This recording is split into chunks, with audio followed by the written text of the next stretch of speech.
Amin ya rabbal alamin. Sebelumnya Jeffrey minta maaf. Yang bicara ini tidak lebih baik dari yang mendengar. Saya belum jadi suami yang baik untuk istri saya. Kalau nggak percaya coba tanya istri saya. Tapi karena istri punya kewajiban untuk menyembunyikan aib suami, jadi dia nggak akan bilang suaminya buruk, pasti bagus. Ya Bu ya, karena itu perintah dan itu ketaatan seorang istri kepada suami. Alhamdulillah, cuma bisa pesan satu saja. Yang satu ini akan jadi 100 sebetulnya. Yang pertama, cintailah dia yang bisa mendatangkan kecintaan kepada Allah Subhanahu wa ta'ala. Catat teman-teman. Itu yang paling penting.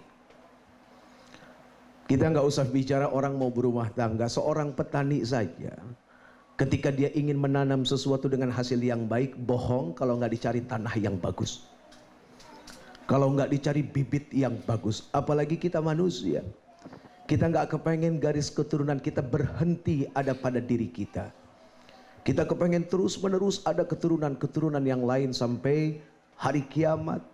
Di mana keturunan ini nanti dikumpulkan di yaumil mahsyar dalam keadaan yang baik pula di hadapan Allah Subhanahu wa ta'ala. Maka yang terpenting yang pertama, cintailah dia yang bisa mendatangkan kecintaan kepada Allah Subhanahu wa ta'ala. Kalau bagi perempuan sudah pasti ya mencari laki-laki yang bisa jadi imam. Imam nih. Kalau bicara imam mohon maaf lahir batin ya, tidak selalu Imam S. Arifin kan begitu ya. Karena itu penyanyi dangdut. Kalau bicara imam di sini luas. Bicara imam tidak bicara harta. Bicara imam tidak bicara kedudukan. Bicara imam tidak bicara tua dan muda. Tapi bicara imam bicara tanggung jawab. Kalau ngelihat wajah cowok keren begini kayaknya sih insya Allah. Kelihatan ya dari cara mencintai anak-anaknya itu sudah sangat luar biasa. Aduh Masya Allah. Insya Allah yakin Andika akan bisa jadi suami yang baik. Dan bisa jadi imam dunia dan akhirat. Yang kedua, tuh nggak jadi satu nih, jadi dua sekarang. Mumpung bisa ngomong, jadi kita ngomong ya Bu. Yang kedua, nikahilah kekurangannya, jangan kelebihannya.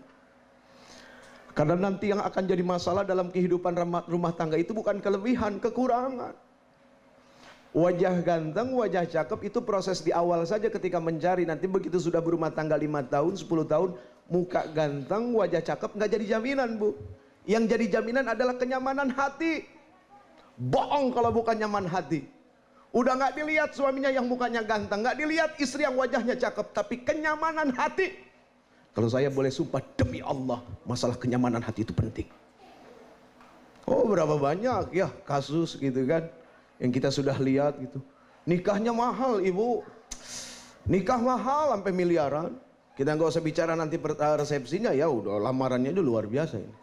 Masya Allah, alhamdulillah. Kan ngelihat rezeki ya. Ngelihat rezekinya banyak, masa nikahnya miskin, malu atuh ya. Alhamdulillah, ini subhanallah. Gimana nggak kenceng tiap hari di TV pagi-pagi, Masya Allah. Alhamdulillah. Kala itu.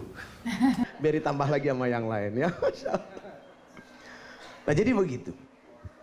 Ketika awal proses pernikahan itu, mohon maaf lahir batin ya. Itu kan Masya Allah. Apalagi proses awal kenal, segala-gala yang buruk itu nggak akan ditampakin ibu.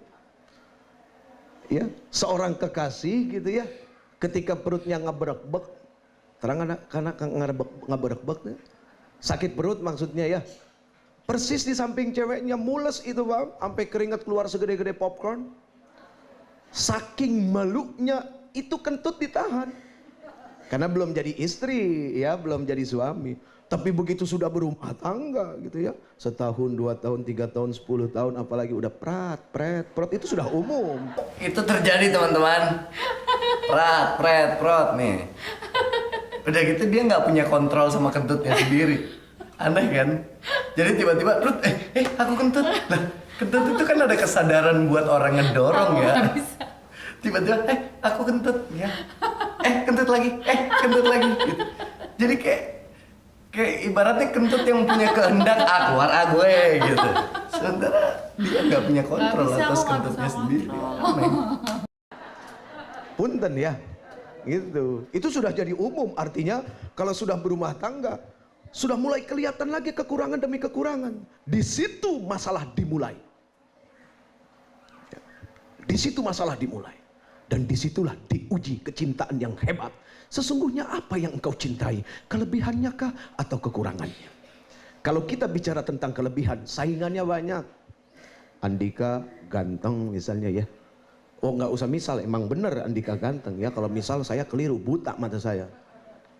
Jadi kalau hanya mencintai Andikanya yang ganteng itu akan banyak saingan. Karena yang cinta sama Andika bukan cuma usia aja. Ada perempuan-perempuan yang misal, ini mah misal ya. Misal, kalau itu misal saja, jangan beneran ya.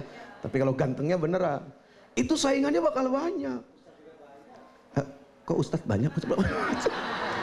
Yai, ayo. Ayo mari kita fokus bentar. Jadi kalau guru yang ngomong murid kalah. Ini Masya Allah. Terus ketika kita mencintai seseorang karena kecantikannya, karena kekayaannya, karena jabatannya, itu yang suka banyak. Perempuan mana yang nggak demen sama laki-laki kaya? Ayo lo ngaku. Hei, perempuan yang di sana. Siapa yang nggak suka dengan laki-laki kaya, cerdas, tampan, atau misalnya soleh? Perempuan mana yang nggak suka? Saingannya banyak. Atau laki-laki mana yang nggak senang sama perempuan cantik, kaya? Aduh, berebutan itu laki-laki. Saingannya banyak, tapi ketika kita mencintai kekurangan seseorang, kagak ada saingannya. Ternyata misalnya maaf, gampang marah gitu. Siapa orang senang dengan orang yang gampang marah? Dirinya aja nggak demen sama dirinya yang gampang marah, apalagi orang lain. Nah disinilah poin yang paling hebat, yang seandainya tidak diajarkan dari sekarang, maaf punten, na'udzubillah, musibah akan datang. Yang ketiga, 3 aja cukup ya. Ya cukup 3 aja, udah lapar soalnya ya. Yang ketiga, punten, mohon maaf lahir batin, nyuwun sewu, yang dari Malang, nyuwun sewu mangatus. Ya. Masa sewu melulu miskin terus ya, tambahin mangatus biar cepet kaya. Nyuwun sewu itu permisi, tapi bisa diartikan juga nyuwun itu minta, sewu itu 1000. Kalau nyuwun sewu mangatus 1500. Oh minta 1.500. Maksudnya masa 1000 terus mintanya, sekali-kali 1500 gitu. Biasanya kalau orang repot bicara resepsi, itu selalu yang disibukkannya dengan hal-hal yang perkara materi saja. Bikin surat undangan, cari gedung, fitting baju, terus apalagi biasanya? Catering. Semua yang dipersiapkan itu saja. Apakah salah? Tidak. Tapi kesempurnaannya bukan di sana. Di mana titik kesempurnaannya? Jangan lupa si laki-laki wajib memesantrenkan diri untuk cari ilmu. Bagaimana seandainya saya jadi suami menurut agama? Si istrinya jangan lupa juga memesantrenkan diri. Bagaimana saya jadi istri yang baik nanti kalau seandainya saya diizinkan Allah untuk menjadi istrinya. Ini yang lupa. 90% lupa Pak. Semua bicara foto apa tuh? Prawedding ya. Prawedding mah tidak sunnah ya sebetulnya ya. Bolehlah prawedding tapi jauh-jauhan, jangan pangku-pangkuan. Punten ini mumpung saya disuruh ngomong, kapan lagi kan begitu ya enggak? Berarti diizinin suruh ngomong apa aja kan? Kan habis ini nggak diundang lagi nggak apa-apa. Masa nggak diundang lagi ya? Ya punten, bukannya nggak boleh foto prewedding, boleh. Masih ada cara yang bagus foto prewedding ketimbang tumpang-tumpangan. Belum halal, Neng. Belum halal, Den. Kan begitu ya. Kita bicara halal, katanya mau berkah. Pohon kalau kepengen tumbuh bagus atau dikasih sesuatu yang bagus, jangan minyak tanah disiramin ke pohon. Kan gitu, kita nggak kepengen bercampur segala sesuatunya dengan yang batil. Kita kepengen semua murni dan bersih. Ya bukan berarti yang ngomong sudah lebih baik, tidak ya. Untungnya waktu dulu saya nikah belum jadi ustadz, jadi kacau juga itu urusannya ya. Ya Allah ya Rabb itu. Ini Masya Allah, ini penting banget ya. Jadi calon pengantinnya lupa memesantrenkan diri gitu, untuk mencari tahu sebanyak mungkin ilmu menjadi istri dan ilmu menjadi suami. Ini. Kok sekarang nggak pernah? Ngode-ngode gitu udah nggak pernah. Kenapa aku terus yang ditanyain? Oh. Karena aku udah tiap hari gitu. Oh, udah tiap hari. Ada orang ceramah bisa-bisanya ngode gitu. Kayak nggak tahan banget waktu itu. Pakai ketangkap lagi sama kamera itu. Kan malu. Bilang Kalau ini tidak dilakukan, sudah banyak contoh. Nikah itu mahal, cerai murah, ceban.